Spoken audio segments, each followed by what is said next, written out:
давраи суботи умузгорони кормандони донишгоҳ барои хизматҳои бисёрсолаи бенуқсон дар самти маориф, дар соҳаи маориф саҳми арзанда ва таълиму тарбияи насли наврас тайёр намудани кадрҳои болаёфта насл ва иштироки фаъолона дар ҳаёти ҷамъиятии кишвар ҳамасола бо ифтихорномаву сипоснома ва мукофотҳои соҳавӣ қадрдонӣ карда шудаанд, ки аз он ҷумла дар давраи суботӣ дар слайди 11 оварда шудааст. Муҳтарам намояндагони васоити ахбори умма бо мақсади пурра таъмин намудани фаҳмҳои таълимӣ бо китобҳои дарсӣ бо забони давлатӣ ва маводҳои таълими методӣ ҳайати устозону профессорони донишгоҳ дар ин самт фаъолияти пурсамар нишон дода, дар ин давра 75 адад китобҳои дарсӣ ва маводҳои таълими методӣ омода ва нашр кардаанд. Слайди 12.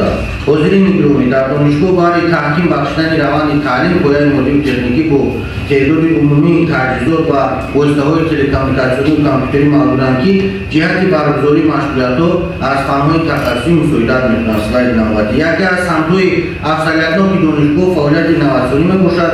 Донишгоҳ дар давраи суботӣ оид ба фаъолияти инноватсионӣ ва технологияҳои таълимӣ инчунин татбиқи стратегияҳо ба як қатор дастовардҳо ноил гардидааст. Дар самти татбиқи стратегияҳо, консепсия ва барномаҳои давлатӣ дар донишгоҳ 13 стратегия, 16 барномаи соҳавии давлатӣ ва 6 консепсия амалӣ шуда истода, то ин муддат дар самти татбиқи онҳо 50 чорабинӣ аз ҷониби масъулини донишгоҳ гузаронида шудааст.